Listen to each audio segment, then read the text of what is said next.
Welcome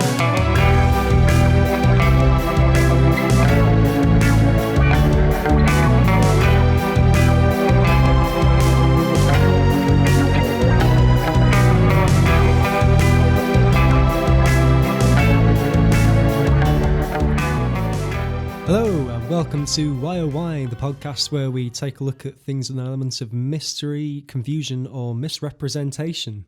I'm Matt Hartless, I'm a musician and journalist. I'm AJ Hill, I'm a comedian and idiot. And today we are not talking about The Pusher, as we said in our last episode, because we recorded that and decided that it was a bit dark and depressing.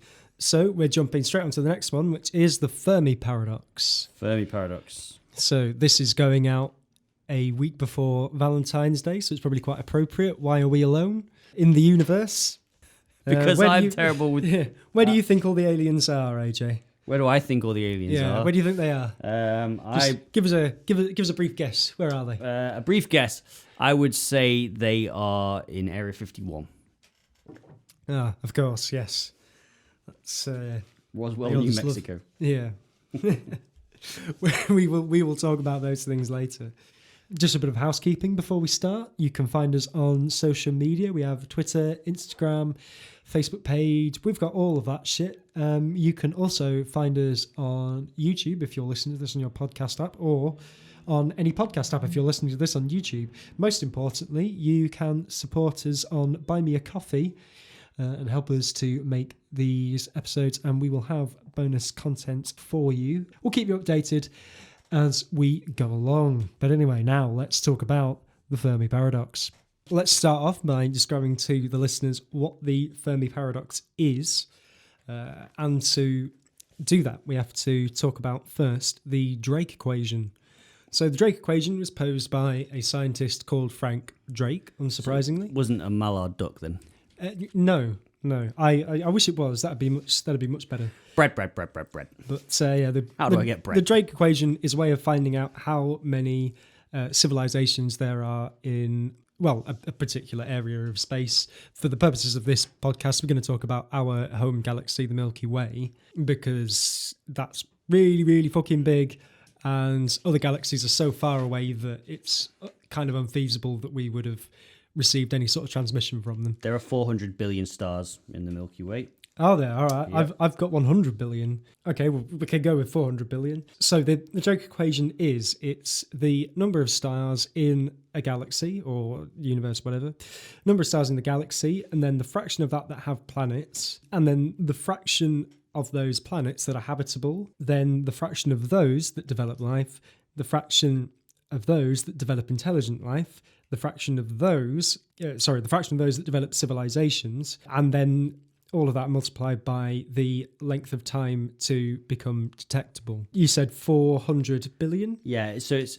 I've read that on Google, according to Google, it's 100,000 million, which to some people is 100 billion. So it's hard to... We're going with the American billion. Okay. Not the British billion. Not the British billion. So yeah, the fraction of stars that have planets is between 3 and 5%. So we're already down to 80 billion. So apparently there's 20 billion sun-like stars in the Milky Way. Approximately. That's an approximately. estimate. I mean, the thing with that is that sun-like, firstly, stars don't necessarily have to be like our sun to support life. This is true. And also, but on the flip side, sun-like stars don't necessarily have planets. So the number of planets that are habitable is probably less than one per star, but on average, but probably not much less than one per star. The thing with that is that there are so many stars that have the potential for habitable planets that's still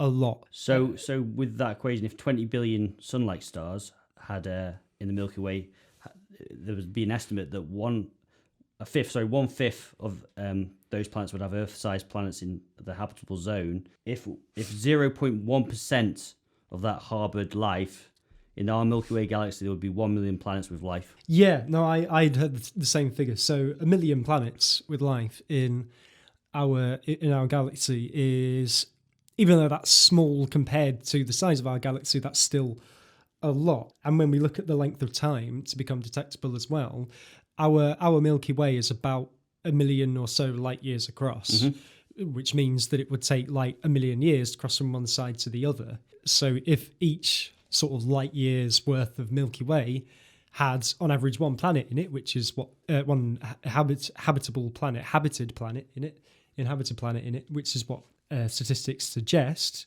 then on average it would take about a year for a signal to reach us, which hasn't happened as far as we know. So this is where the Fermi Paradox comes in. So in 1950, Italian physicist Enrico Fermi, who is quite an interesting guy, he was involved in the Manhattan Project. He built the first nuclear reactor. He did. So in 1950, he asked the question, which has since become known as the Fermi Paradox, which is, where is everyone? You know, our galaxy should be teeming with life. Why can't we see it? Just a bit of a backstory on Enrico Fermi, because, like I said, he's quite an interesting guy. As you can probably tell by his name, he's Italian, or he was Italian. He's dead now, but he was Italian, and he grew up in Italy and was a prominent physicist in Italy during the time of Benito Mussolini. Obviously, a lot of people living in Italy weren't particularly keen on this, but weren't allowed to leave. But Enrico Fermi was shortlisted for I nearly said the Mercury Prize, but that's definitely not right. The Nobel Prize. He was shortlisted for a Nobel Prize.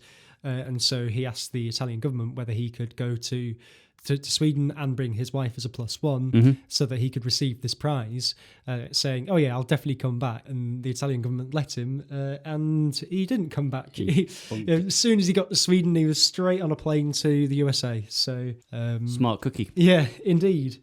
Let's see. The sun. I like that though. If you think about that, it's just like the Fermi Paradox. Where's Fermi? Yeah. He said he was going to come back. Yeah, quite. One of the interesting things about it, and here are some paradoxical facts, is that so the Milky Way is almost as old as the universe. So the universe is 13.7 billion years old. The Milky Way is 13.5 billion years old. So the Milky Way has been around for a very long time, and most, if not most, it's still a lot of the stars in the Milky Way are much older than our sun. We know that space travel is possible. We know that interstellar travel is possible. It is also possible, even though we haven't done it. It just takes a long time. We have achieved it. We have one human object. Voyager, yeah. Which I'll come on to later. Okay. But we know that it is possible to travel to other star systems if we were able to develop some technology where we could essentially support life for thousands of years. Then we could be able to send, we could expand humanity by sending it to other star systems and inhabiting other planets. This would probably take about 1 million years for a civilization to colonize the entire galaxy. And remember, I said that the Milky Way's been around for 13.5 billion years. So this could have happened 13,500 times since the start of the Milky Way.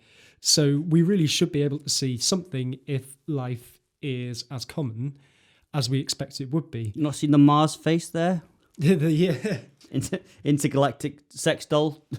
If you see, it's just a human face with its mouth wide open. Sorry, Matt, I threw you off the game, but that's maybe it is just the ruins of a civilization that once existed. I've seen Arnold Schwarzenegger go turn on the reactor. Yeah, we'll talk about that later. Okay. As well as colonizing a galaxy, it's also a lot easier to send probes to far corners of the galaxy, which again is something that I'll go into a bit more later. Again, we've had no concrete evidence of this having been done, even though we are starting to do it, like with Voyager that you mentioned before. So there are many theories. One of the sources I'm quoting for this, although I haven't read the book itself, I have listened to some interviews with a scientist at the University of Manchester called Stephen Webb, who has written a book that contains 75 solutions to the Fermi Paradox. I'm not going to go into all of them. I think I'm going to talk about 12, and some of them kind of blend together, and probably I'm covering what would be individual solutions in the book. It's part of a sort of bigger group, really, but we don't need to sort of spend time talking about 75 different things. Otherwise, we will be here for a long time. Unless we do it for 1 minute, 75 minutes. Go! Yeah, I'm not doing that. So we'll go through the 12 theories. I'll just list them all now so you know what to expect. Great filter behind us, great filter ahead of us, rare earth hypothesis, time, too alien, a lack of resources, not looking in the right place, big scary monster, zoo hypothesis, nobody's transmitting, aliens are already here, and aliens are already here but not understood. So those are the 12. Let's get on to number 1. So, great filters. These are the most sort of scientifically accepted answers to the Fermi Paradox, really because they're using Occam's razor, and these require the fewest assumptions. But the problem is, like with Dyatlov, like with MH370, even the sort of the most accepted theories for those still don't fit comfortably to explain what happened. And I think that's the problem with these theories, that even though there are a lot of theories as to why we haven't seen alien life, they're not satisfying explanations, because there's always a question of wouldn't we see evidence of that? Wouldn't this be a thing if that were the case?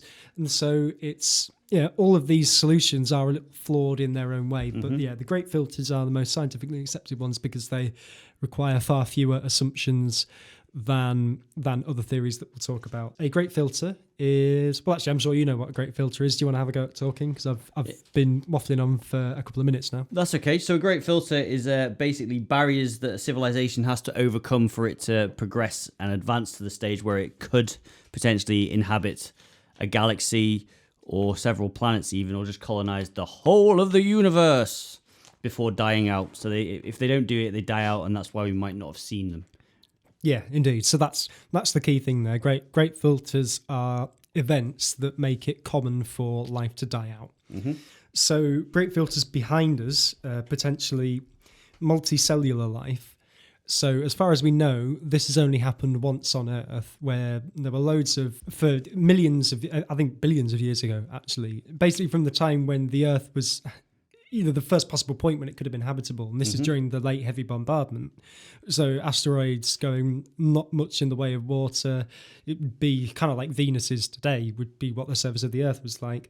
There were single-celled organisms on the planet then, so that seems like that would be very common if they can exist in such extreme conditions on Earth. Something that happens only once is that for some reason, 2 single-celled organisms sort of bumped into each other and started working symbiotic. So what's the actual theory then, that they bump together? It's only happened once. Well, I think the idea is that one cell tried to eat another, which happened all the time. A bigger cell ate a smaller cell, but instead of the smaller cell being consumed, it then started to work symbiotically with the bigger cell. So the smaller cell inside the bigger cell was able to do things to create energy and take care of some of the tasks that a single cell would have to do. And so neither the smaller cell nor the bigger cell were doing all the tasks, and so they had more energy, more time, and were able to reproduce. And that's how millions of years later, or billions of years later, we then appear. Yeah. And so we are all descended, if the science is right, we are all descended from this one multicellular organism that developed in that way. Every living thing that you can see, apart from single cell organisms, which you can't see because they're too small. But we... So every creature, every plant, every living matter, apart from single-celled organisms, is all descended from this one thing. So it's a bit incestuous. Well, yeah, and that is something that I do find quite interesting. Is that we are all descended from the same life form. It's there is something of that. But I mean, that's why our DNA is similar to, like, we're something like 6% different from chimpanzees. I think we've got 40% similarity with cabbages or something like that. Yeah, and that's why, is because on the evolutionary tree we all evolved from one singular point when this first multicellular organism developed. And now the idea is that might be a kind of a glitch in a way, that is the chance of that happening was so remote that it's only happened once in our galaxy, and that's what's caused us. Moving a little further forward is that brains might be something that is quite difficult to develop for a species. So the dinosaurs, they were the dominant species on Earth for millions of years. They never developed intelligence, really, i.e., they weren't able to use tools and things like that. The reason that they were dominant was because they were bigger and they were the top of the food chain. So their evolution stalled because they didn't need to get any more intelligent. Do we know? We don't know for a fact that they didn't use tools, because there are reptiles that do use tools. Yeah. Okay. So crocodiles, for example, I found out the other day. That's why it's in my mind. Crocodiles use sticks to make themselves look like a log, and what happens is basically they want birds to land on them to pick up the sticks, and that's when for their nests, and that's when they have them. So that is a primitive form of tool use. I mean, yes, I suppose that's true. I mean, I think perhaps better to illustrate the point is that humans have been the dominant species for far, far, far less time than dinosaurs were around. And how long have humans been around for? Sorry? How long have humans been around for, Matthew? What we'd recognise as a human being. Modern man. Yeah, modern man. I think it's about between 50 to 100,000 years. Mm-hmm. I think before that, I think like about 4 million years ago was when our last common ancestor with something else living today, which would be chimpanzees, I think. That's when they split off. So that was on the path to being... So, I mean, it's where you count it from. So you could say 4 million years, you could say 100,000 years. Well, I've heard it's between... So 50,000 years is what modern man is, and then it's like 200,000 years is what like Homo sapien in a vague form of what we are. But yeah, about 50,000 years for modern man as we are. Yeah. And so like, dinosaurs, obviously not all the dinosaurs were around at the same time. There were different periods. You've obviously not seen Jurassic Park, my friend. Yeah. Isn't there a joke that it should be called something else? Because Jurassic era. Most of those animals aren't from the Jurassic era. Yeah. I can't remember what it should be called, but yeah. Anyway, like T-Rexes, Stegosaurus, whatever. They had all been around for millions and millions of years by the time they died out. And they never built buildings, nuclear reactors, aeroplanes, anything like that. As far as we know. As far as we know. I mean, that would be one hell of a scientific find if we did find that. But yeah, so anyway, the point is the dinosaurs got wiped out for whatever reason. Could have been an asteroid, could have been climate change. No one's really sure, but a number of different things. Dinosaurs got wiped out. Suddenly... If you believe in flat Earth, it could have been the Great Wobble. Well, they all got pinged off. Yeah. Asteroid hit and they got pinged off. I love that. Space. It's like some astronauts just flying around and then a T-Rex just goes past. Well, I suppose they wouldn't be able to hear it, would they? 'Cause it's in space, you can't roar, yeah. Yeah, in space, nobody can hear you scream. The idea is they died out. Suddenly there aren't these very prohibitive predators anymore for mammals, which is why mammals were then able to become more dominant, spread out a bit more. Brains for mammals were a more important thing because mammals weren't as big and strong. So it was more of a level playing field where being intelligent was a way to be able to protect yourself from predators. Whereas with dinosaurs, being intelligent just wouldn't have helped because they were so big and so strong that it was, it wasn't feasible. Yeah, for that to last long enough to develop in terms of natural selection. So this is another thing. We don't know how common that would be on other planets, that a species would be so wiped out that a species that could use brains would develop. Well, the interesting thing is that 99% of all species that have ever existed on Earth are already dead. Yeah. So if you apply that to the whole of the cosmos, 99% of all species dying out or all life dying out, that's like a very slim percentage of stuff. We're in the 1%. Hey Matt, we're in the 1%. We're in the 1%. Oh, I'm wearing my braces. I'm going to ping those. You won't be able to hear it, but yeah, I'm going to flex my suspenders for being in the 1%. Well, I suppose that is another sort of great filter, is that it's also unknown how lucky it is for us developing brains, how lucky it is for us to survive. And it may be that on other planets there are, species do develop brains but don't survive long enough to do anything with them. And that kind of brings us on to the next thing, which is civilization. Like, how common is it? How useful is it that social animals would come together and, or that agriculture would be founded? We might talk about this in a couple of episodes' time when we talk about Göbekli Tepe, it goes hand in hand with the start of agriculture. Now, agriculture it's a good step for society as a whole. It's a bad step for the person who has to do the agriculture. So for hunter-gatherers, everyone's kind of equal and gets an equal sort of say in what goes on. In agriculture, it's, a few people produce food for the majority of people, which is great for the majority, but it sucks for the people who have to make the food because their lives get worse. So it might be that for some reason there is some fluke that's made that happen with humanity. Well, that's with other species. That's why humans have got to such a stage that we now employ rats to cook our meals. I've seen Ratatouille. Yeah, Pixar. That's by the way, if you heard that, I'm not drinking alcohol. It's just a Diet Coke. We learned our lesson from MH370. Right. There are so after civilization, I think the next few great filters could be behind us or ahead of us. The next one I want to talk about is nuclear war. Now, it's unlikely. It's less likely now that nuclear war would happen and devastate life on the planet. The reason for this, there's a couple of reasons for this. One being there are still about 15,000 nukes on the planet. Though. Yeah. There are a lot of nukes. The thing is that a lot of different parties have nukes. Yes. So this is the thing. Yeah. Mutually assured destruction, but it's that's the deterrent part of the nuclear deterrent. Mm-hmm. So, like attacking another country with nukes now is a bad idea because even if they don't have nukes themselves, they'll have allies that do have nukes. Mm-hmm. So it would be, you'd have to get somebody absolutely insane to want to do that. And now, obviously, there are some countries who have insane leaders who we probably shouldn't mention, just in case they nuke this house. Please, Donald Trump, please don't do it. Please. He's only got a few days. Well, he won't be president by the time this goes. No, by the time you listen to this, it'll be Joe Biden. But then again, fuck you, Trump. I don't care. I'm going to say it. What's he going to do? Well, he'd probably sue you then because now he's a free man. So be like, I'm not president anymore. They can't sue me for saying fuck you. But yeah, so nuclear war is a little less likely now.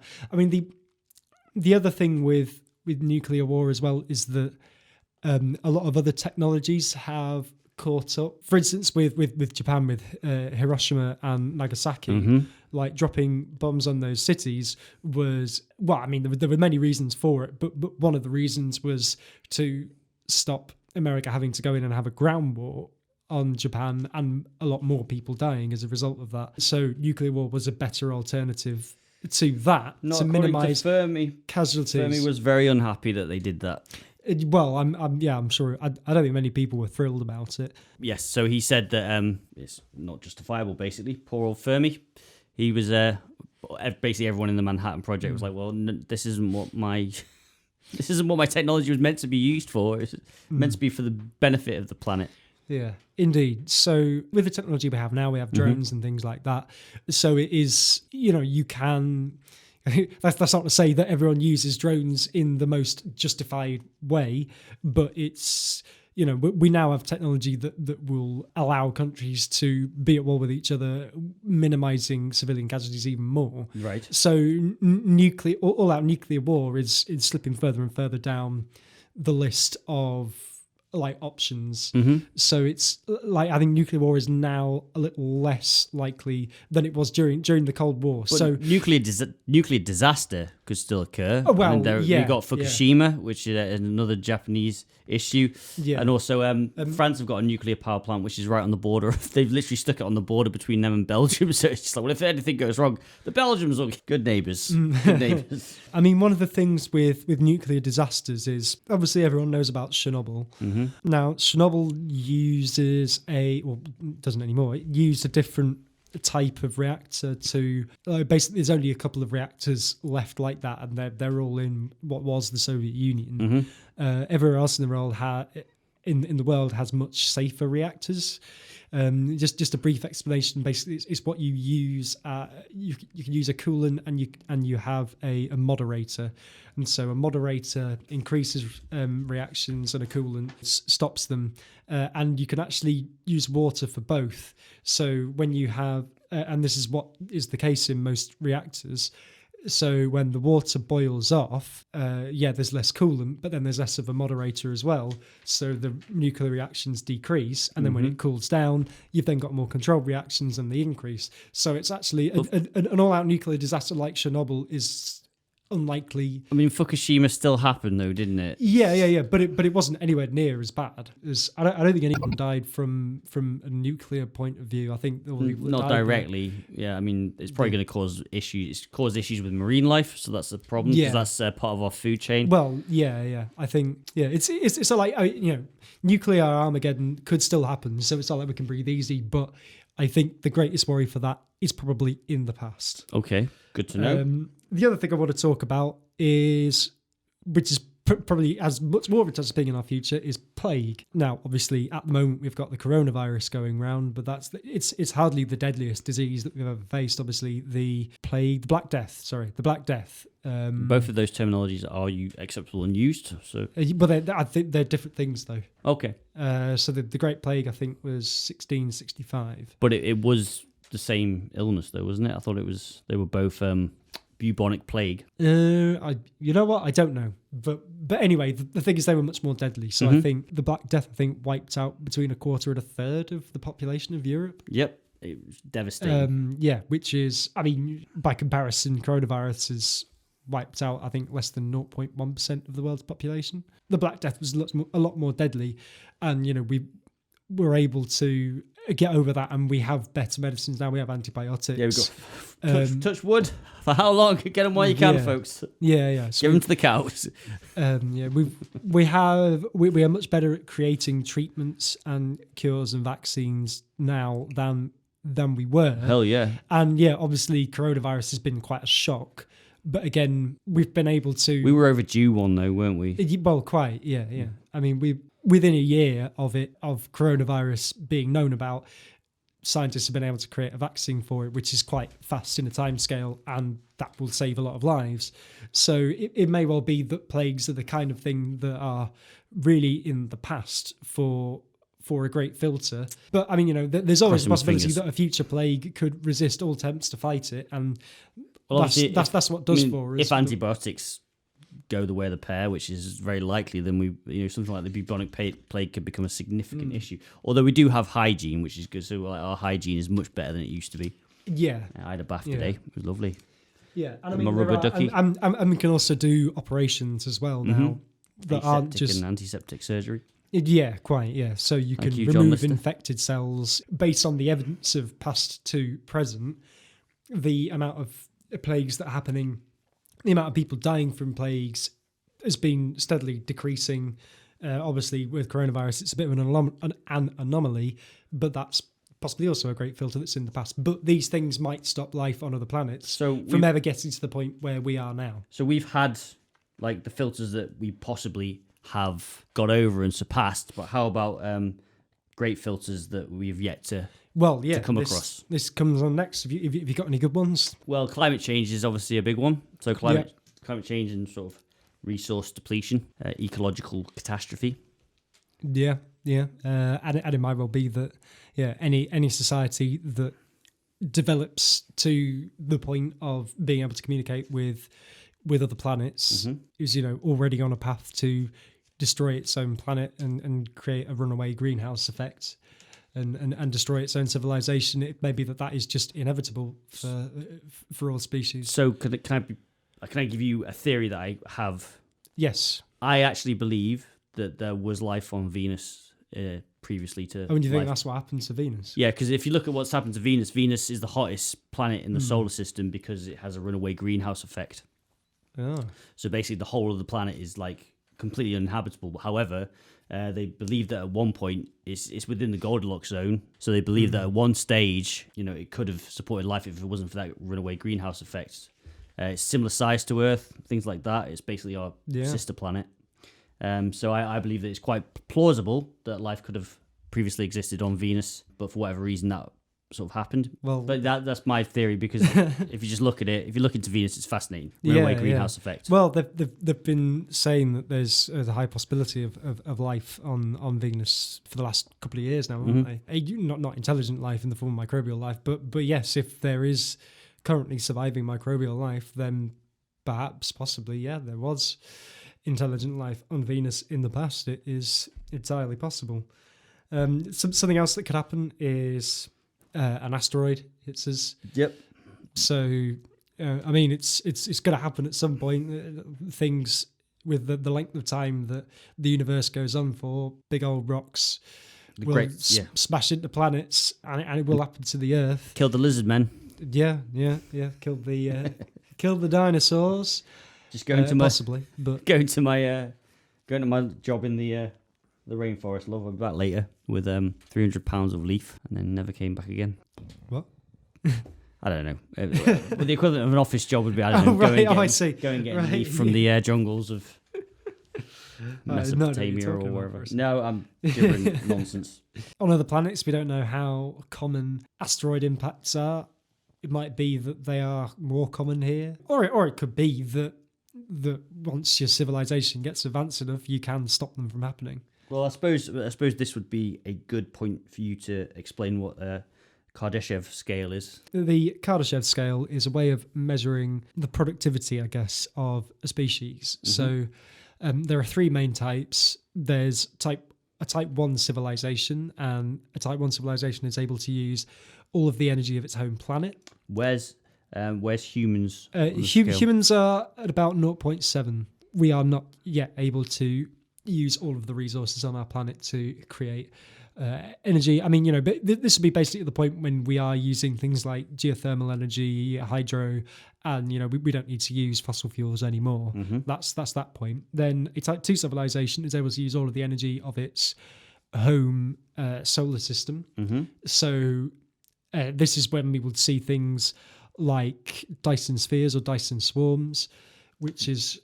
What's a Dyson Sphere? So I'm going to explain. This is...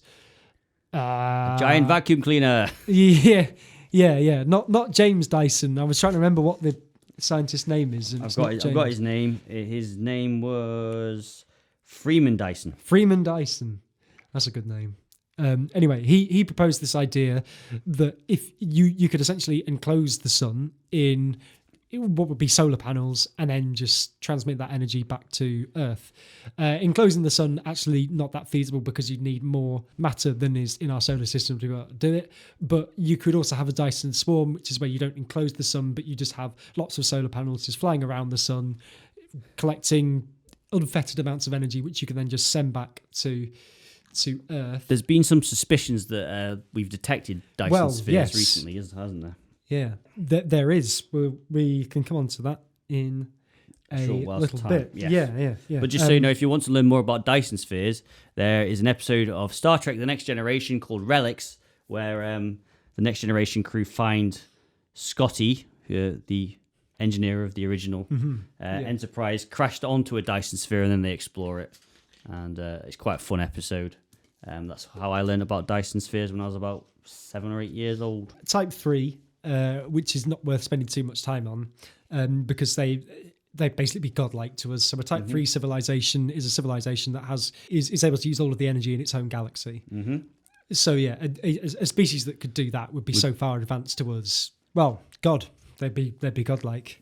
So all of you ancient aliens enthusiasts listening, you might think that all of the religions that we have already point to that kind of thing. But so these are the different gradations. And so Type 1 civilizations might be able to visit other star systems. Type 2 probably would. Type 3 obviously definitely would, because they'd be able to use all the energy. But yeah, once you get to Type 1, you can then start exploring other galaxies, because that becomes more possible because you have the resources and the energy to be able to do so. So what was the third type of filter? And the reason I wanted you to talk about the Kardashev scale is because of the third scenario as to what the great filters are which stop civilizations progressing. Well, I was going to say AI. Is that where you were going to go? Well, sort of. So the theory is that there might be a type civilization out there, Type 3 civilization, that whenever anybody gets to Type 1 or above, where they can actually explore the universe, just stops them going. Okay, so that's the big scary monster theory. The singularity, basically. The point at which AI becomes more intelligent than humans. And it could be that at that point, AI decides it doesn't need us humans anymore. Think of iRobot or things like that. And or the Matrix actually, and tries to kill all of us. The Matrix isn't that. In the Matrix, they AI use them as batteries. With batteries. Yeah. Although that's probably a bit of a hole in a theory, because then you'd go, well, why don't AI then go out exploring other stars rather than nuclear fission? We find out how to do nuclear fusion. That accidentally opens a black hole and sucks our planet through it. And that's it. Goodbye, Earth. Something like that, or a chemical weapon, something like that. An engineered plague that gets out of control. Think 28 days later or something like that. Dun, dun. So there are all of these possible things that we could develop in the future, and maybe that is why we don't see evidence of other civilizations, because that is something that every civilization ends up doing. Mm-hmm. However, I think that these are problematic because, well, like I said before, that we are already sending signals out into the galaxy, and we haven't done these things. So these great fields that are ahead of us, I'd say quite thankfully, they may well be unlikely to exist, because we should already be seeing other civilizations, because we ourselves can be seen for that reason, and we haven't got to these points yet. Right. So what I'm going to go onto a bit of a reason as to why we might not have why it would be a bad idea if we did suddenly discover life on other planets. I've seen Independence Day. Not like that. Ooh. So if we find evidence of deceased alien life, Mm-hmm. the more complex it is and the closer it is, the worse for us. Given how they've developed on Earth, single cell organisms are probably abundant in the galaxy. Mm-hmm. If we found multicellular organisms on Mars or Venus, Mm-hmm. that would be really bad, because that would suggest that multicellular organisms are common within our own solar system. Remember that 400 billion stars, Mm-hmm. the millions of planets that might support life. If we can find traces of deceased life so close to our home planet, it suggests it is abundant throughout the universe, and that it dies out everywhere in the universe. That would be bad news for us. If we found, say, a civilization, there's Titan, which is a moon of Saturn. It is quite Earth-like in a way, except it's much colder and the atmosphere is much denser. Mm-hmm. So methane is actually liquid. So it's covered in seas of farts, basically. Titan. Seas of Yeah. But say it's the kind of place where a species that like seas of farts. Well, no, if that's your kink, would be able to adapt to very cold temperatures. The shitty kink planet. A civilization could develop there, and so say if we found alien structures that are have been abandoned because the aliens have died on Titan, that would be even worse for us, because that would mean that civilization is quite common in the universe, but doesn't last for whatever reason. So the more life, the more complex life, and the closer we find it in the universe, the worse it is for us. But that's really common. That's probably accurate, though, to be honest, because like Schrodinger said that like life is just an aspect of entropy. So it's just the universe burning up energy. It's just one aspect of how the universe burns up its energy. It just uses it quicker. So obviously, like all energy levels have to go to zero, but it's just this beautiful flourish of a thing like a firework going off. You just see. Well, yeah, I mean, yeah, all life will end eventually, but it would be a bad omen for us if we found evidence of complex life, because it would probably mean that the end was much nearer for us than we would like. So, do you want some bad news? I love bad news. So, bring it on. It's 2021. Let's just do this.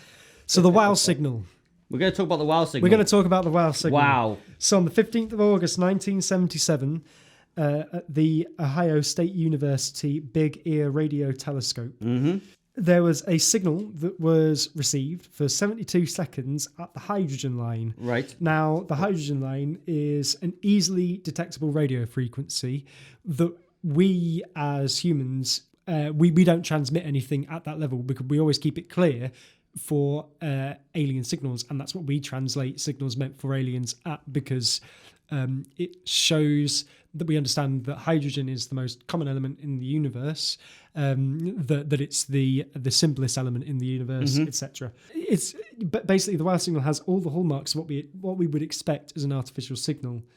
It's never been repeated and it's never been decoded. We don't know what it means. There have been a number of attempts to describe it and put it into context, but they've all been disproven. I think that Jerry R. Airman, Airman.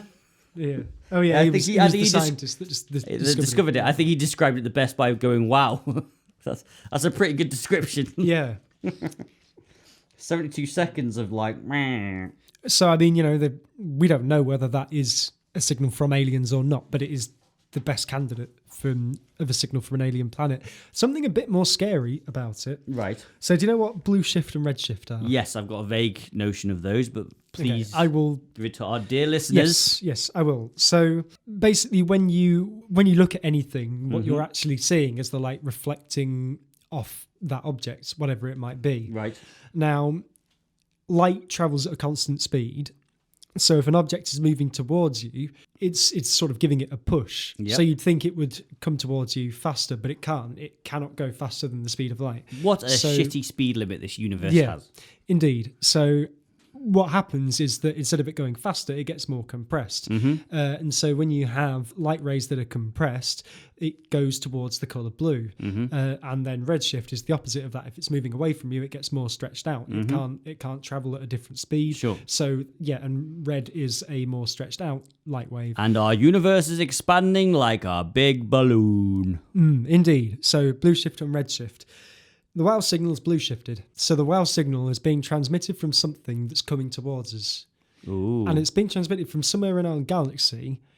So because we are in orbit with that, it shouldn't be doing that. It shouldn't be shifted at all, or at least not noticeably so. And it is noticeably shifted. So whatever made that signal is actually travelling towards our solar system. Yeah, it's heading straight for us, which is a little scary. Wow. So, I'll leave you to think about what that might be, what that might mean. A date. Something using an intergalactic grinder. That's what it's doing. It's you saying it's Captain Jack Harkness. Yeah, exactly. Definitely. It could well be. Right. We've spent a long time talking about just the first two, so let's move on to the rare earth hypothesis. That's similar to great filters, but instead of it being something that prevents civilizations from reaching a certain level, killing them off, it's the rare earth hypothesis is more that other civilizations life just doesn't really develop at all elsewhere. Why not? Why?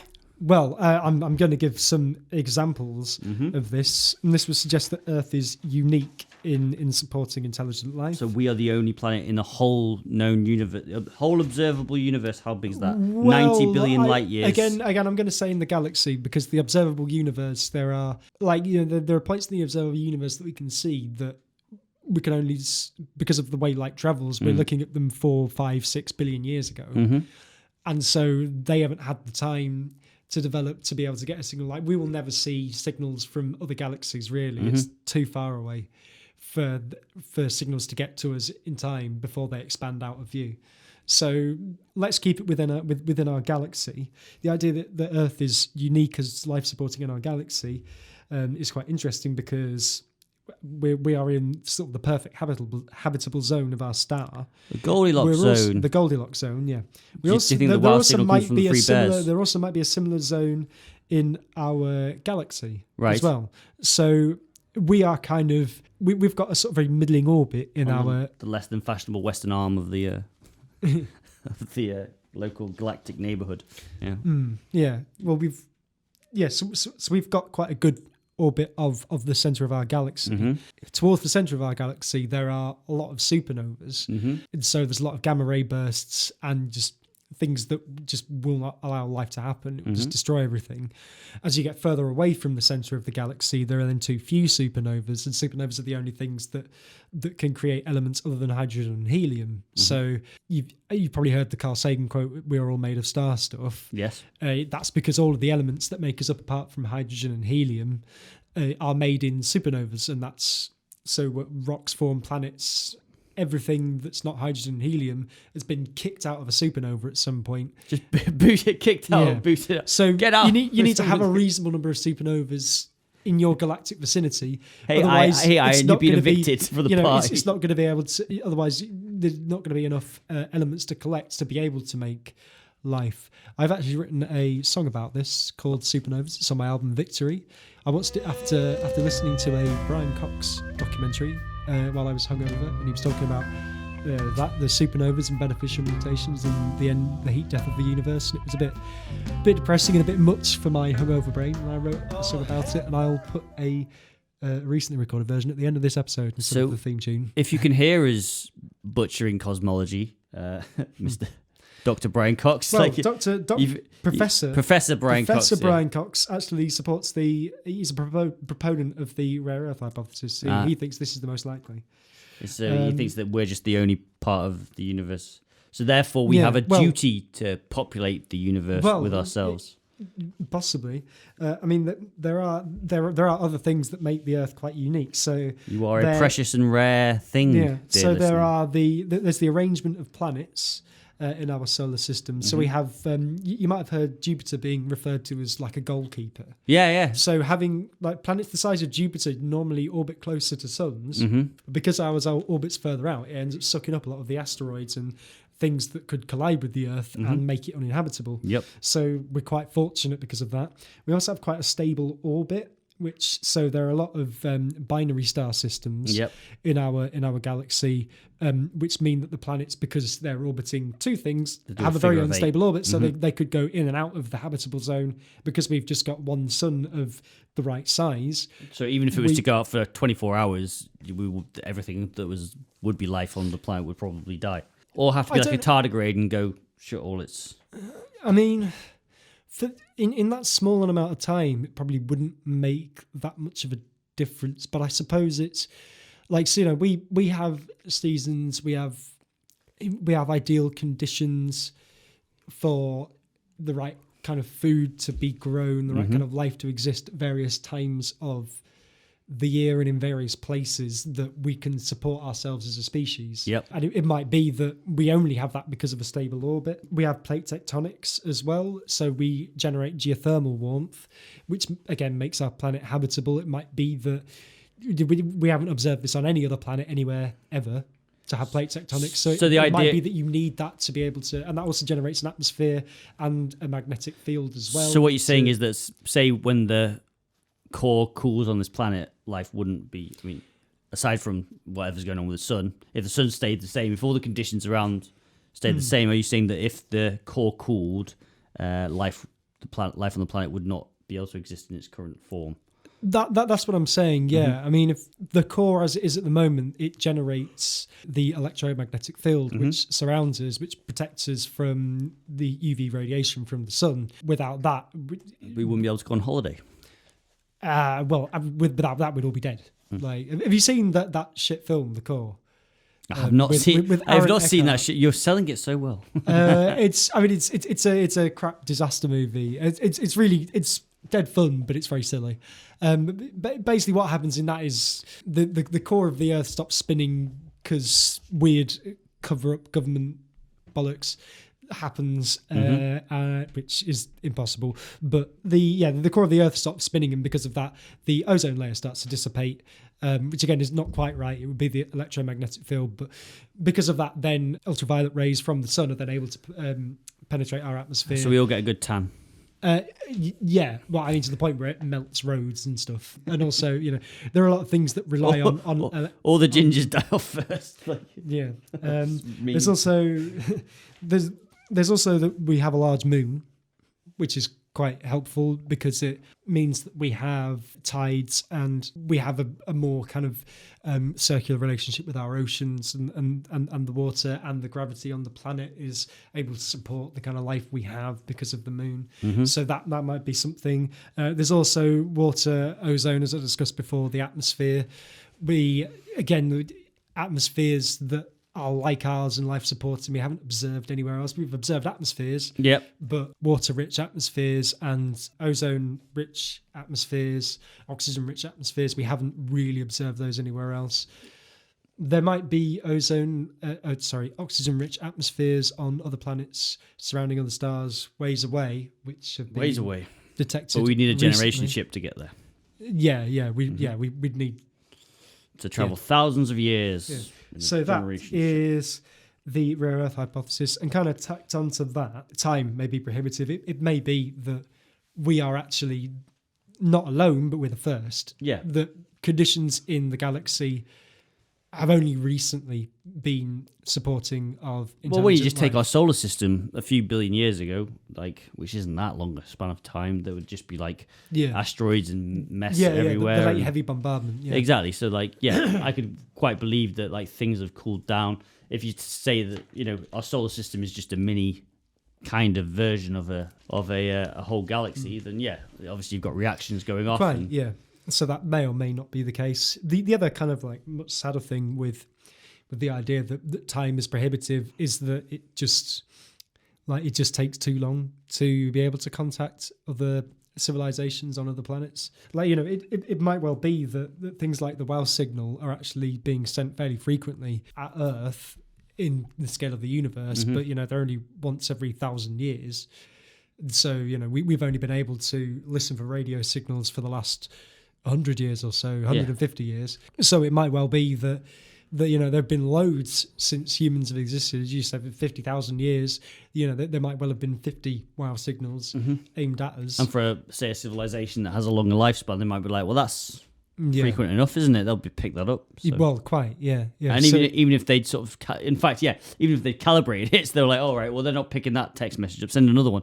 Even if they did that and they were sending them like with more frequency, it's still going to take as long as however far away that thing is for them to reach us. Quite, yeah. So it might just be that time is so prohibitive that there isn't really much point in sending each other signals because, the frequency with which you can send them and the amount of time it takes and the chance that somebody is listening when it turns up is so remote that nobody really bothers. Or in other words, Tinder. Indeed. So we're starting to get to some of the funnier ones now. Okay, the weird good. ones. So alien life may be unrecognizable. This is where I was going to bring in the Kardashev scale. So do you want to talk a bit about evidence of Dyson swarms around other planets? Yeah, so I don't have much information on it, but it's like flickering lights, isn't it? So they've got light from certain suns that they found where like the orbit of stuff around it, there's sort of like an obscuring of the light that comes from it. It's like, well, why is it twinkling? Twinkle, twinkle, little star. Basically, that twinkle, twinkle, little star, Dyson sphere. There you are. Basically, that's the sort of theory, isn't it? That basically, if we get funny light patterns and phenomena coming from a star, it's probably that there is actually some sort of, what was the other thing? Dyson sphere or a Dyson? Dyson sphere and Dyson swarm. Dyson swarm, where lots of vacuum cleaners crowd a planet or a star. Yeah. So. That's basically it, isn't it? Like you build half of this swarmy structure around it, which is still a mega structure, so it's quite large, and that way, from our point of view, the light is being disrupted, and it's like, why would the light be disrupted from that? Yeah, stuff? So that's something we can theorize about and we can understand. However, that's a type 2 civilization on the Kardashev scale. If there are type 3 civilizations, they may be so alien to us that we just don't understand them. So I was thinking... So there's the Matryoshka brain. Yeah. Which, again, do you want to give us a little idea on that? Well, the Matryoshka brain, as far as I understand it, is that a civilization goes, well, why should we go out and explore? Why colonize the galaxy? There's no point colonizing the galaxy. Why do we want to just spread out everywhere? Why don't we just enjoy ourselves? And so what they do is they upload their consciousness into a device that's powered by a red dwarf, and then have 10 trillion years of bliss and fun, which sounds pretty good to me. Yeah, sounds pretty good. And like a Sunday evening. Do you have any idea what that would look like? Do I have any idea what that would look like? No, exactly. And I think that's the problem. Like, we wouldn't know what that looks like, so we don't know how to look for it, or even if we saw one, we might not know what it is. So this actually reminded me of string theory a little bit. So in string theory, they talk about all these dimensions that might exist. Now, as humans, we might do another episode on string theory, because the giant piano in the sky. Now, as humans, it's just all strings, isn't it, mate? As humans, we have 4 dimensions that we experience. So we have And 3 that we can affect. 3 that we can affect and 4 that we can that we can see. perceive with our own senses. Now, the idea in string theory, there's like 12 dimensions, isn't there? I think there's multiple dimensions. There's 11 in string theory and there's 12 in N theory. There we go. So yeah, with 11 dimensions that are out there possibly. If any life form exists in another dimension, that they can observe our dimension, but we can't observe theirs, it would be like, say, playing Super Mario. So when you play a Nintendo, like NES, the old school NES, where you've got a 2D Mario walking along, we can perceive what's happening in Mario's world, but Mario can't perceive what's happening in ours. Even though we're interacting with his world, he doesn't see that as something interacting with him because he can't perceive our dimension. Yeah, quite. Yeah. So I've also made a similar point here, but in a bit of a different way. Like, you know, a Type 3 civilization may be so godlike to us that we would perceive them like amoeba perceive humans. Right. Which is to say, not at all. Mm-hmm. Like, you know, an amoeba wouldn't have any concept of what a human was, and it may be that, you know, a civilization like that is so advanced that we don't have any concept of what that's like. It also may be that, like you were saying before about trying to call someone on a mobile phone and using semaphore. Mm-hmm. You know, it might be that our communication methods are far too basic, and, you know, alien technologies have discovered far more effective ways of communicating with each other. Would you like to go on a date? Yeah. So it might well be that the alien civilizations are just not bothering to communicate with us because we just look like idiots. Well, yeah, I mean, like, if you go to a zoo and you see a monkey throwing shit, that's quite entertaining, but yeah, you're like, well, I wouldn't really want you in my house, mate. No. Then there is a sort of another aspect to this as well, which is a sort of anti-rare earth hypothesis. Okay, I like that. Which is, when we think about aliens, we do tend to have a very anthropomorphic view of what aliens might be like, because we have a sample size of 1. The only life we can experience that we have any idea about is life on Earth, and so it might be that life independent from our solar system develops in such a different way that we don't really understand it, that it just wouldn't look like anything to us. It may well be that things are just so strange and weird that we don't even recognize it as life. Yeah, quite, yeah. And so that might be why we haven't seen anything. The universe might well be teeming with life, but because we're only looking for life that's some way analogous to the life that we've experienced on this planet, we just don't see it for what it is. Mm-hmm. So this is lack of resources. I mean, we don't need to spend too long on this because it probably isn't true, but it might not be possible to explore outside a local solar system due to a lack of resources, and we could have blown ours already. It might actually be much harder to eject things from our solar system, and it requires essentially the concentrated effort of an entire solar system to be able to do it. Now, obviously, Voyager has left our solar system, and, you know, will eventually enter another one. It's taken like 50 years for it to actually leave the solar system. We will be long dead by the time it enters the next solar system, you and I. Yeah. Because it will be in thousands of years. But I mean, the fact that it can do that would suggest that this isn't true. But it is potentially worth thinking about. That, you know, it kind of like with the time thing, it might just be too hard to get to other systems. Terrifies me, man. I'm not going to lie. The other thing I want to talk about on this subject is von Neumann machines and grey goo. What's a von Neumann machine? I've never heard of a von Neumann machine is a self-replicating machine. So yes. A von Neumann probe, you would just send it to another solar system. So it's named after John von Neumann. Yes, the guy who came up with the grey goo hypothesis. Yeah. Okay, so you send a probe to another solar system. You give it an instruction. It's like, when you get there, mine an asteroid or something, make another one of yourself, and then send that on to the next one. And so this should be quite easy to do. So it might well be that there are alien probes in our, I was going to say galaxy, I mean solar system. Galactic habitat, yeah. Yeah, like Oumuamua, which was, for anyone who doesn't know, it was a weird object that went in and out of our solar system very fast a few years ago. A cylinder object in, when was that now? I wrote that down. November 2018. So in November 2018, Oumuamua, which was like a cigar-shaped object, came into and then left our solar system, and it might have been an asteroid, but it doesn't look like any asteroid we've ever encountered in our human history, in all of human history. Yeah, it was traveling very fast, and it was weirdly shaped. Shaped like a dildo. So we had an intergalactic dildo pass through our solar system. It might have been a practical joke. You Yeah. never know. My favourites. So the grey goo idea. Yeah, the grey goo idea. is it's kind of a bit of a joke, really, because it probably.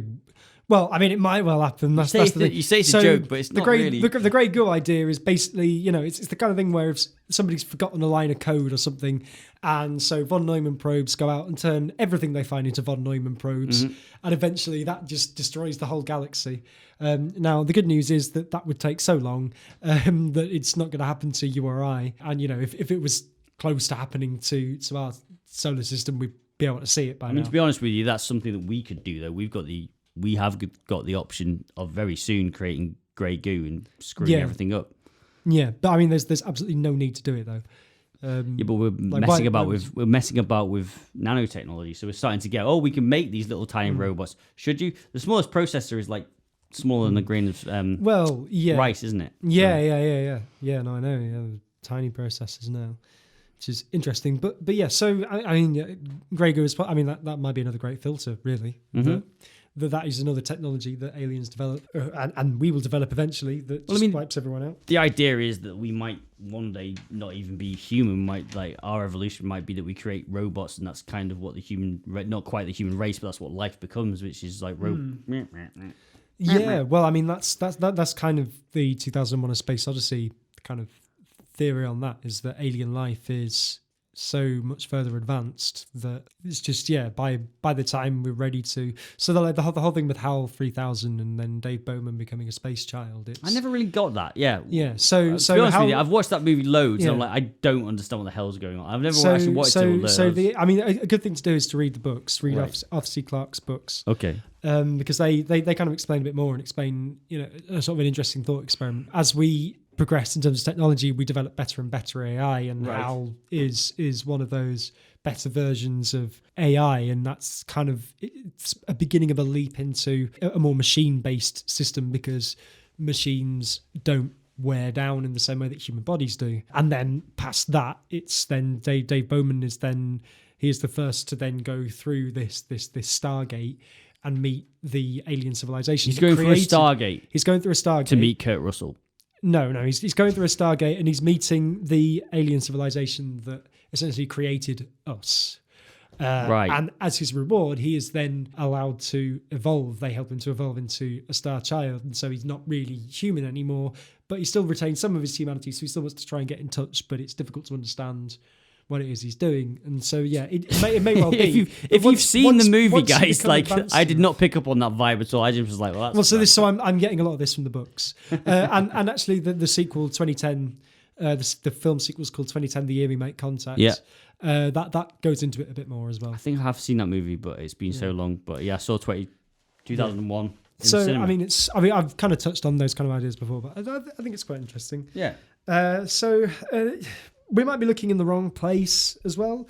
So this was something Stephen Webb was talking about, that we might have a modernity bias. And do we assume that our newest technology is the best form of transmission? At the same time, radio is so easy for us to use that we assume that other species would want to use it because it's very easy. But is it that easy for other species? There's something about gravitational waves that we've discovered recently, which might be a way of communicating with alien species to show how intelligent you are. But it might be that we're just barking up the wrong tree. Well, it's interesting because... and we're moving from one thing to another so quickly that we're not sticking with one thing longer. It might be that no species do that. No species stick with the same method. Well, that might be like the WoW signal when you think about it, because that's been transmitted in 2012 on the 35th anniversary of the WoW signal. The Discovery Channel sent 10,000 Twitter messages back into where the WoW signal came. Seems like a really bad idea to me. Here's our high culture. Social media. Wipe them out. Wipe them all out. So we're finally there, AJ. Do you want to talk about big scary monsters? Yeah, definitely, because that's what I'm after in my life. I mean, talking about... Oh, my God, yeah. I mean, to be honest, if somebody sent me 10,000 tweets, I'd probably go and blow up a planet. Yeah, this is... Well, it was with the hashtag... It's not going to make it... Also, that's the thing. That's not going to make any sense to any kind of... They've got no form of reference. So you've got hashtag chasing UFOs. That was the hashtag. So any message with the hashtag chasing UFOs was sent into space. And there's definitely going to be some trolling in there, which aliens won't understand. 20 times more powerful than the most powerful commercial radio.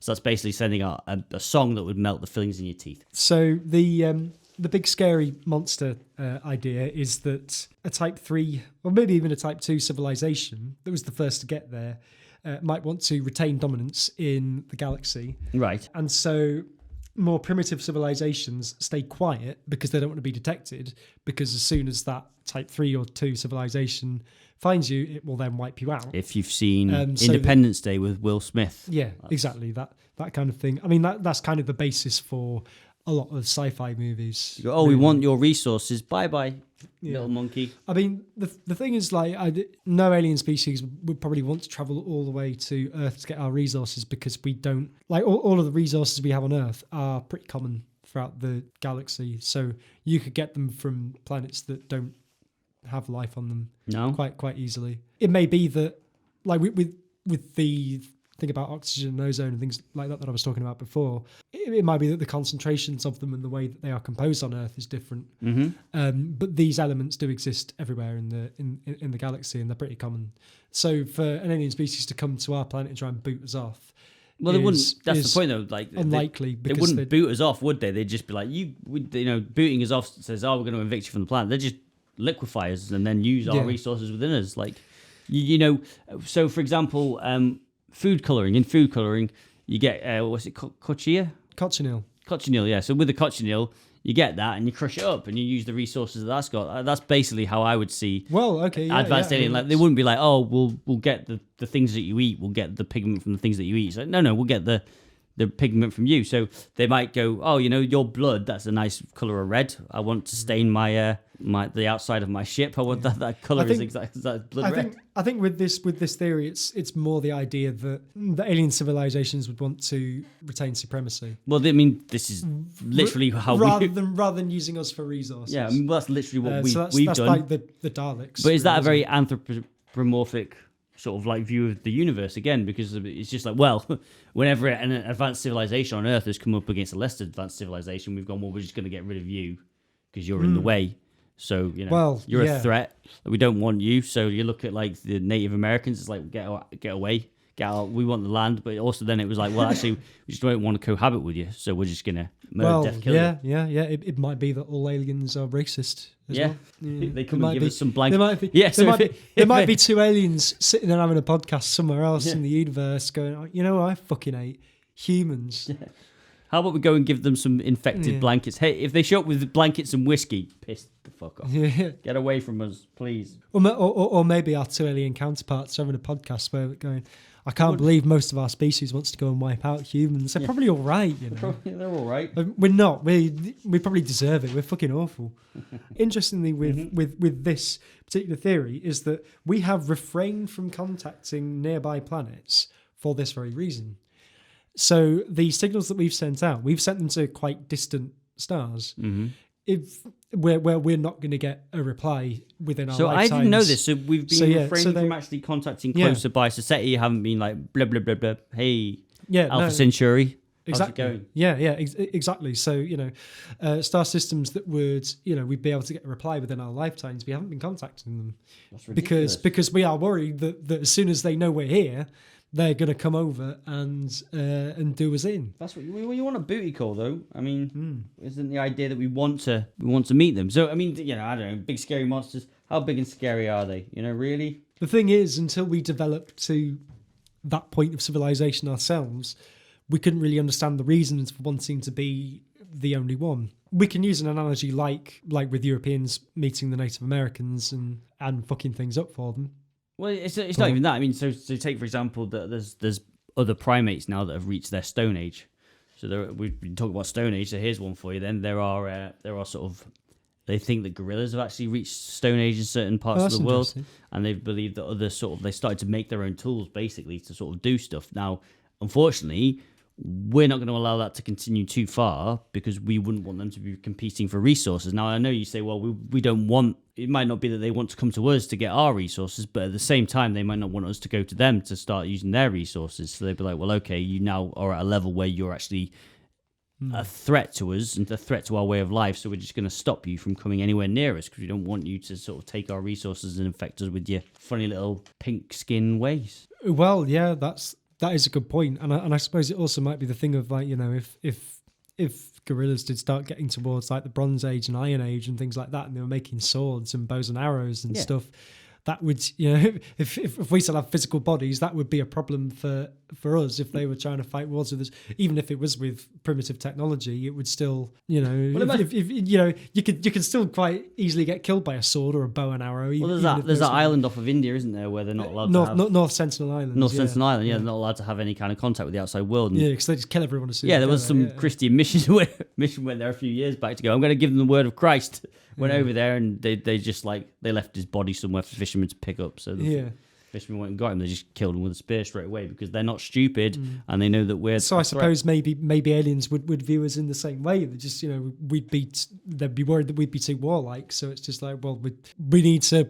Yeah, if we both try and inhabit the same space, we'll end up, you know, they'll end up trying to kill us. It might not even be a defensive thing. It might not even be that, but it might be something a bit less of an evolutionary trait. So it might be like, say, when we have too many rats in the house, you just get rats everywhere. You're like, hey, this animal are breeding in our sort of actual environment. Now they've come into our home environment. This isn't their environment, and they just give us poison, wipe us out. Blah. We are the big. When you think about it, we are the big scary monster. If you take a bird lives in a tree. It likes living in that tree. It's a nice tree. Hey man, that's a nice tree. Then we cut it down. And then we cut it down because we want to make firewood. The bird would be like, why the fuck did you? Why? Sorry. Apologies. Why did you burn down or chop down that tree? I was living in that tree. I've been swearing my head off during this. Yeah, that was my home that you've just cut down and turned into a fire. I can't keep in a fire. Why would you do that? You know, that's basically a bit. You couldn't say, well, actually, what we're going to do is we're burning that and we're going to cook food. What's cook? Yeah, well, yeah, precisely. There's a book. What's it called? I've not read this book, but there is a book called Roadside Picnic, I think. Yes. Yeah. I can't remember the author. It's a Russian book that I always need to read and I haven't read it. Got turned into a film called Stalker, which I've not seen as well. Andrei Tarkovsky is the director of that. Yeah, and basically that is the idea behind that book is that it's like if we had a roadside picnic and we left all our rubbish at the roadside and just went off to the animals in that area, it would seem like absolute chaos. Some of it could be useful, but some of it would be very hazardous, and it would just be a complete disaster for that local ecology. Yeah, and the same idea, but aliens doing that. Yeah, aliens come and visit Earth. They leave a load of stuff around, and then kind of the opposite of that theory is the zoo hypothesis, which I must say is my favourite one. I don't think it's the most likely, but I do enjoy it. So it's basically like the Prime Directive in Star Trek. I thought it was a bit more sinister than that. I didn't think it was so benevolent. Well, the Prime Directive isn't really that benevolent. That's the thing. Well, that's a holder, but that could be to some listeners that could be a massive piece of controversy because technically some people believe that the Prime Directive.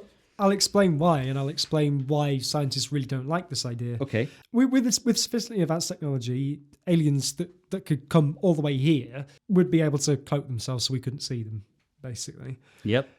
Why would they do this? So that they don't interfere with our development. However, scientists and YouTuber Isaac Arthur, who, again, I'll put links to his videos on this subject, he says that this would be a bad idea because it would probably provoke an interstellar war.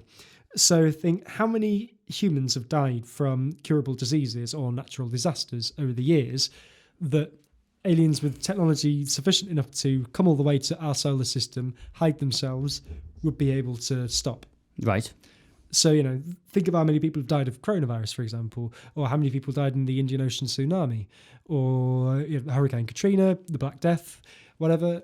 Like, you know, if it turned out that there was old age as well, yeah. If it turned out there was an alien species that was hiding from us until we got to the point where they were just like, okay, we think you're clever enough now. Here's all of our technology and help.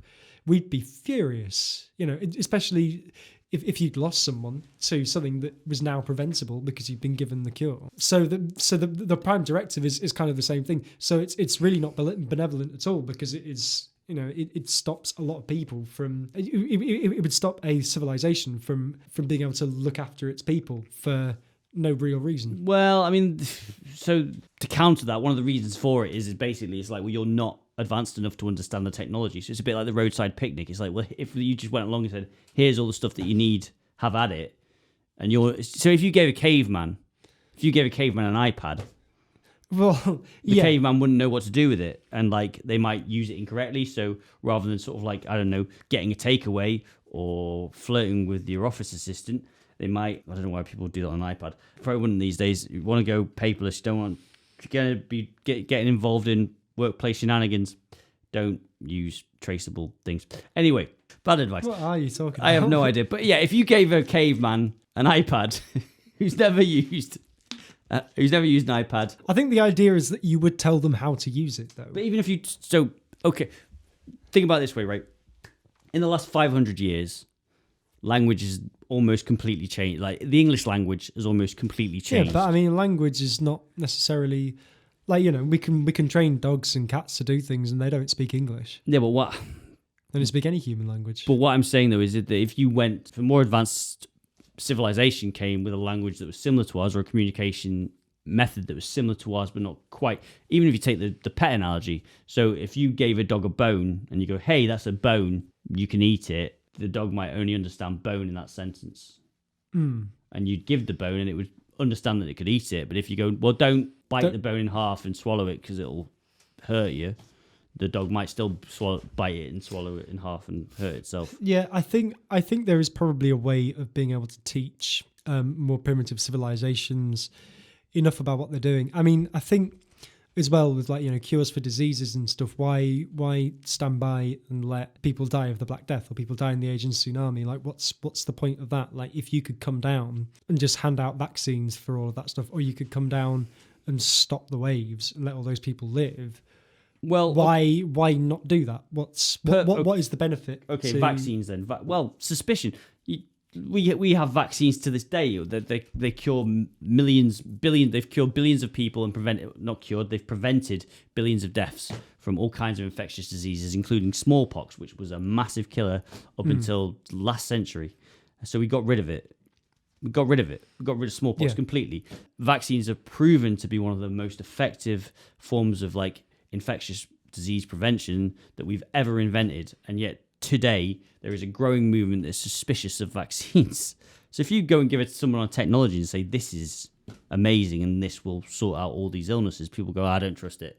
I'm going to eat an apple, or I'm going to go for a run, or I don't trust your thing. I trust my own immune system. Well, yeah, but I mean, you can tell people how it works, and you can even explain the science behind it, and they can still distrust. But nobody's done that, though. That's the thing. Like, until alien species comes down and says, "Here's a vaccine. This will stop you from getting ill." But so I'm saying from an alien's perspective, though, if they've witnessed that kind of behaviour from humans amongst humans, why would they then go, well, actually, if we go down and sort of explain something to them, they'll believe us? I don't think humans would believe them. I think they'd be suspicious. Well, maybe they would, but why would that stop them from trying? Well, as of December last year, 2020, Haim Ashed, the former Space Secretary Chief Israel, said that there is a galactic federation which is already on Earth. Oh, yeah, I remember that, yeah. So he said they're already here, but he says that the reason they don't make themselves known is because people are stupid and they'd be like, there's aliens, I don't understand what's going on. So that they are actually helping us, but they're just doing it in a very sort of slow manner.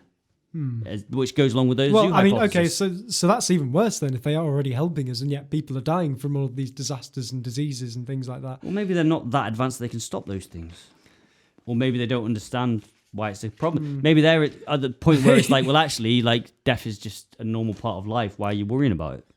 Yeah, okay, that is a good. Many point, of your, because it's an anthropocentric, it's a human sort of emotion to grieve.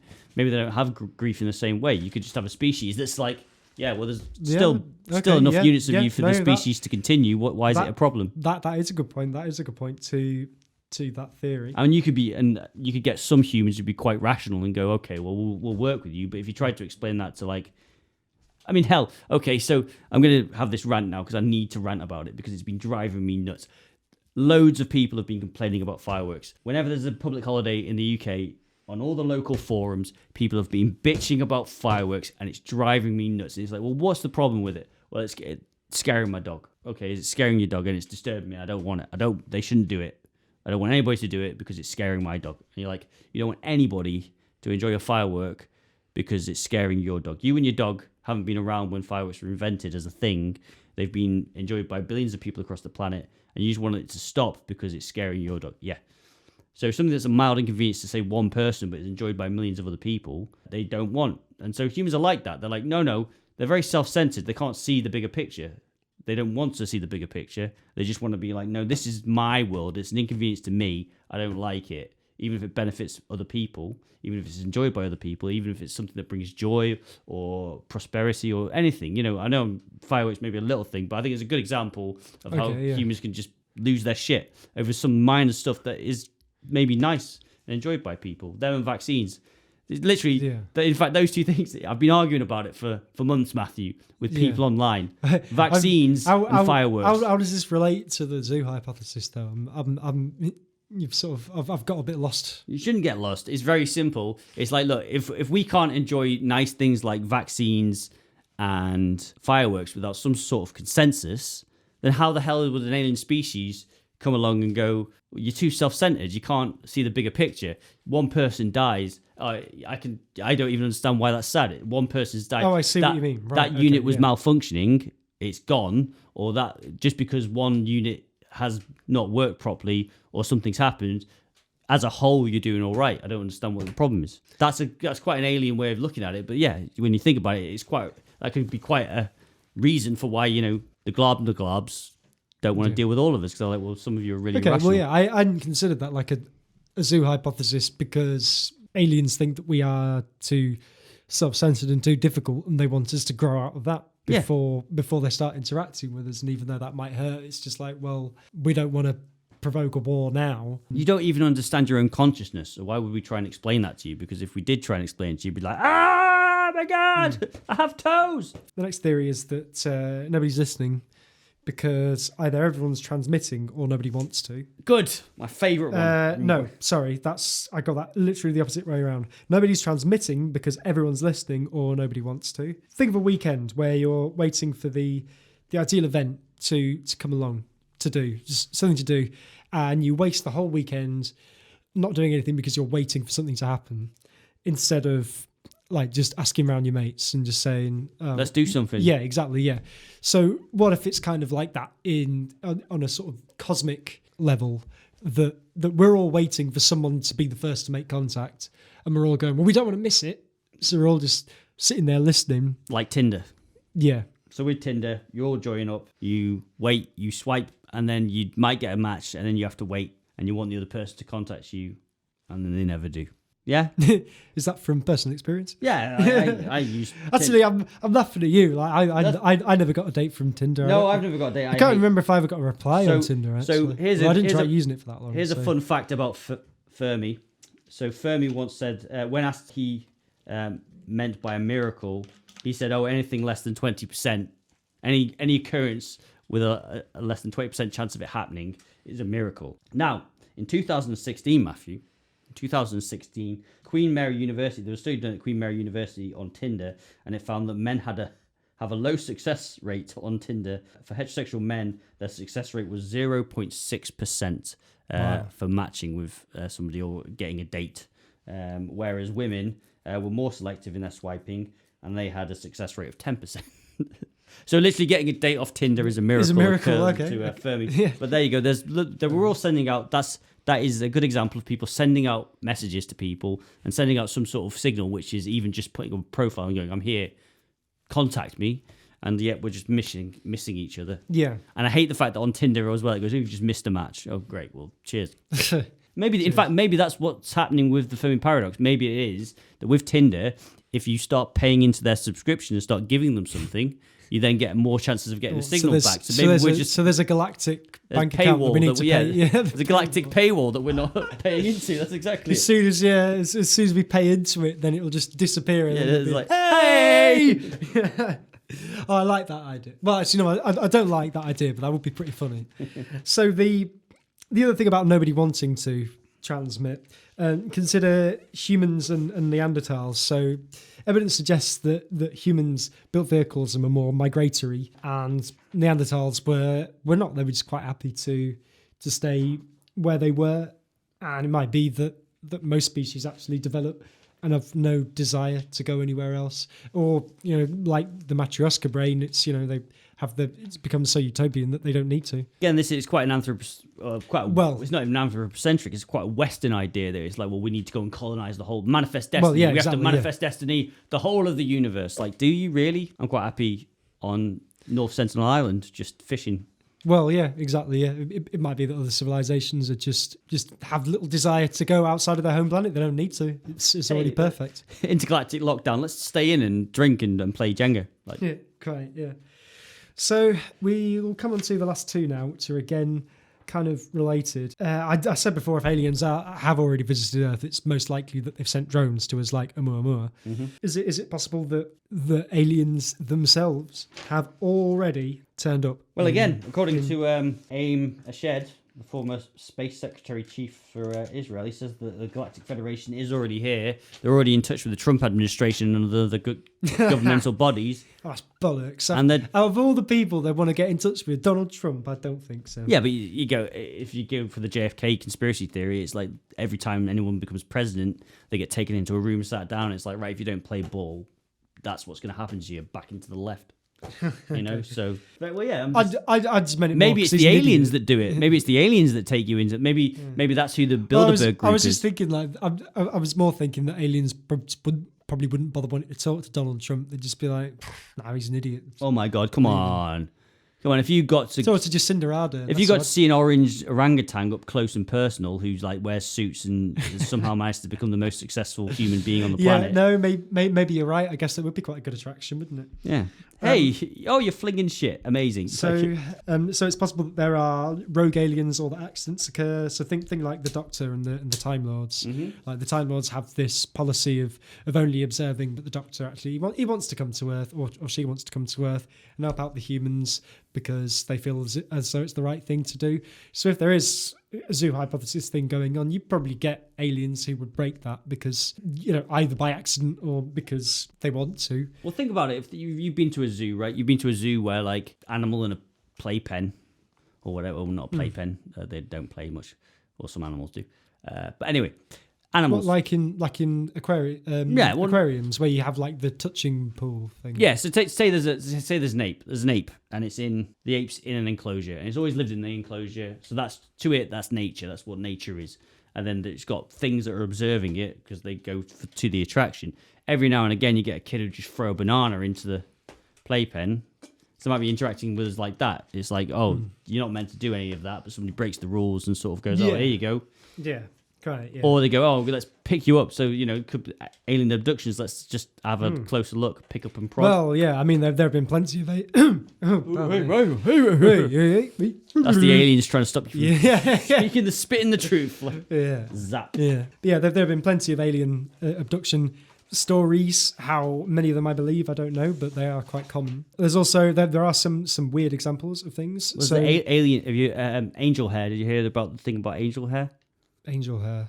I don't know. So angel hair was a substance that rained down. Oh right, yeah. No, okay, yeah. And when they looked at it, this is why I keep saying stuff. When they looked at it under a microscope, like somebody collected some samples of it. It came down and somebody collected some samples. And when they looked at it under a microscope, it was like some sort of life form that was a jellyfish kind of substance. There are also interesting other things like in the 2000s in the Gulf of Mexico. Right. And this happened over a few years. It's the American Navy doing tests, training missions, stuff like that. And several different people, independently of each other, without talking to each other, all observed weirdly physics-defying moving craft on radar visually. Apparently it looked like a tic-tac. And yeah, these things were just... Or whatever it's called. Oumuamua. Yeah. That's a tic-tac. It's a big black tic-tac in space. Yeah. I suppose possibly a similar kind of thing. These things are being recorded, but nobody. There's actually recordings of pilots like trying to lock onto these things with radar and with cameras and talking about it as they're going. So it's it's quite interesting. There's also the Battle of Los Angeles, which happened during the Second World War, when those lights just appeared in the sky over LA. And so thinking it was the Japanese pilots, and the Americans then started firing at it, but it didn't seem to make a difference, and they just went away. Okay. There's Roswell, the Hess Stalin lights, which are quite interesting. Yeah. That's it's in Norway, where lights Do they still appear? I believe so, yeah. The lights just appear in the sky and nobody knows what causes it. There's all sorts of weird ancient technology things, like the Antikythera Mechanism. What's the Antikythera Mechanism? So it seems to be like a sort of analog computer. Oh, they found several of those, haven't they? And they're like, they don't quite know what they are. Yeah. But it's, there are a lot of things that seem to be way too advanced. There are, potentially old batteries as well. So things knocking about from a time that they just shouldn't have been there. Some people say that aliens are too godlike and wouldn't make mistakes, basically. But think of humans. Like, that's nonsense. Wouldn't make mistakes. Well, exactly. Yeah, that's what I'm saying. So think of, we were talking about smartphones earlier. Think of this incredible device. We have this incredible computer in our pockets that can access all of the information known to man. And yet we sometimes drop it in the toilet. Yeah, exactly. Like, there are, or Chernobyl actually is another example of, maybe you'd say, well, we wouldn't let just any old idiot pilot a spaceship into a different solar system. We let a dog go into space. Yeah. With Chernobyl, like, all of these people were nuclear scientists. They should have known what they were doing, but there was a gross amount of incompetence, as well as a lot of other structural and societal things as well. But the people who were working at Chernobyl when it exploded and were incompetent, didn't really know what they were doing. As we've already seen, we already know from MH370 that, like, usually when a big mystery and a big issue occurs, it's because of multiple systemic failings in the whole system. It's not just one little thing that goes wrong. Usually they can be corrected quite quickly, but for whatever reason, there's just systemic failings that cause massive problems down the line. Yeah. But so the idea that aliens wouldn't make a mistake and end up landing here and prattling about looking like idiots for a while. Well, if you think about an amoeba, think about penicillin. So with penicillin, like... Oh, yeah. That was an accident. It's just because he wasn't tidy, wasn't it? What was his name? Alexander Fleming. Yeah, he just wasn't tidy, and that's when he made that discovery. But like to the penicillin or to the bacteria, that's obviously something that's been devastating or whatever in equal measure. That's somebody making decisive things, but it was found by mistake. Yeah, quite. Yeah. So I want to bring it towards the end now. Okay. And I just want to talk about quite a nice idea that we've kind of touched on a bit, with saying that alien life might be too alien. And there's an idea that, maybe we actually see messages from alien civilizations all the time, but we don't realize that that's what we're looking at.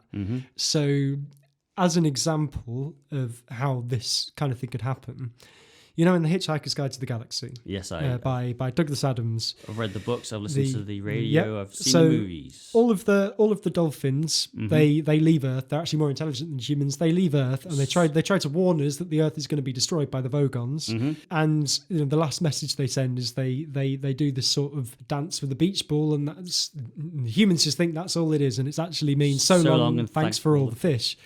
So it is possible that we actually see. So maybe the Hess Stalin lights, for example, are actually signals from aliens, but we don't know how to understand them. Maybe the weather is, maybe raining, sunshine. Maybe that's aliens actually trying to tell us something. What's that message called? The Arecibo message. The Arecibo message. The Arecibo message. Yeah. Well, so in 2001 there was a Arecibo answer message, which was, they say it was a hoax. So it was a crop circle where they made something, and people are like, oh, that's a hoax. But what if, like, even if it was made by humans, what if that crop circle was an inspiration, which was actually given by aliens to those people who made the crop circle? Yeah, possibly. That wasn't quite what I meant, but well, it's a step. I meant more things that we wouldn't perceive as messages. Yeah, but I'm saying that even that, it's a hoax made by humans, and we know it's a hoax. But what I'm saying is, what if that the actual idea was an actual message? Oh, right. Yeah. No, okay. Because there are ideas where we have dreams and we don't really know where dreams come from. Well, yeah. That's another good example, actually. So maybe they're communicating. One example dreams. I was going to give is what about our moon with its big old face looking at us?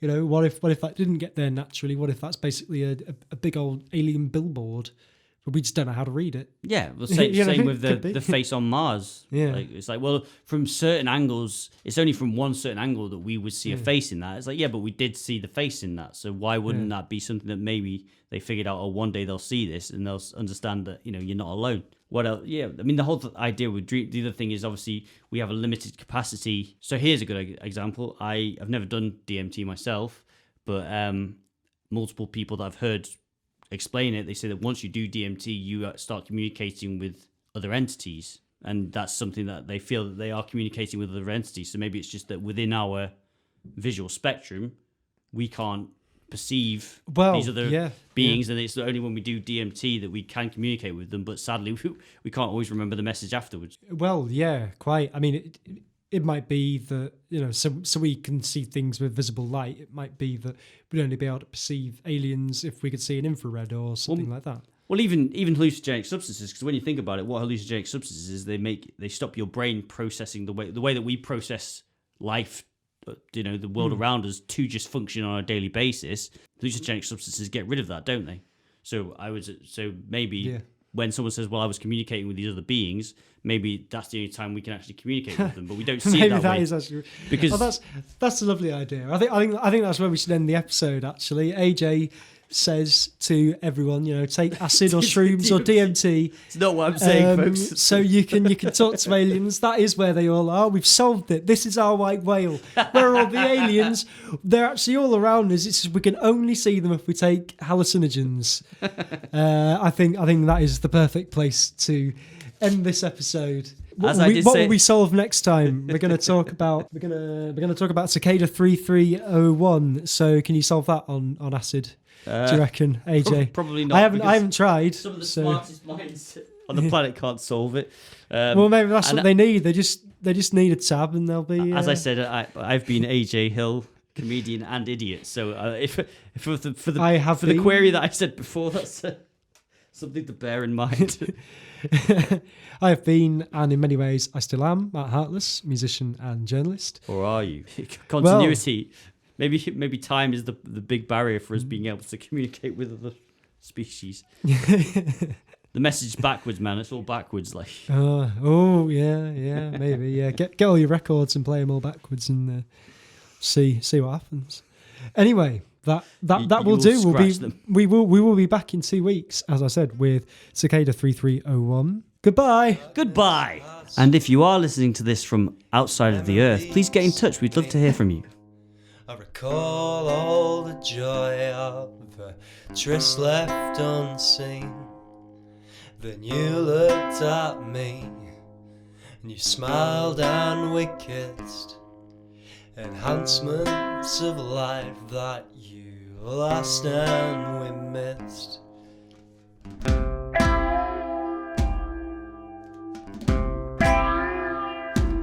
But I'm stuck in a rut, this hedonistic hell. My synapses falter, I'm choking as well. Then you looked at me and you smiled and we sang a melody entrancing about how we ran, but we didn't. And it keeps me up night after night, and my mind becomes weaker. Yeah, I lose all control, lose my faith in the songs that will never satisfy. Yeah.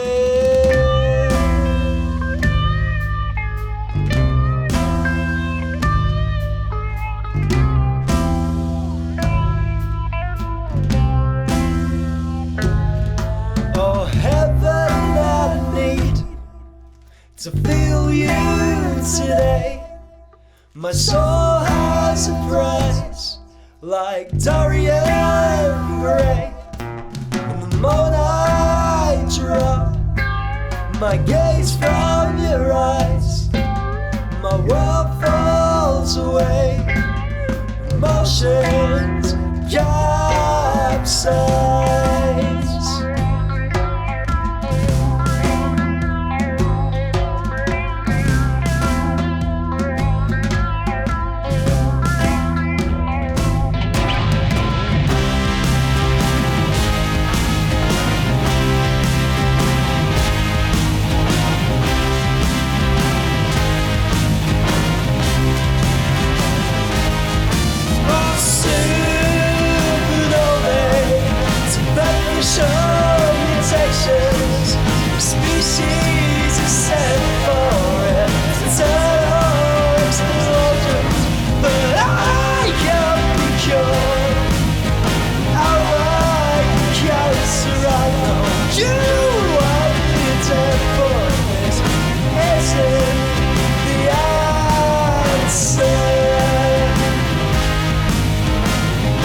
southbound and the seas are rising up.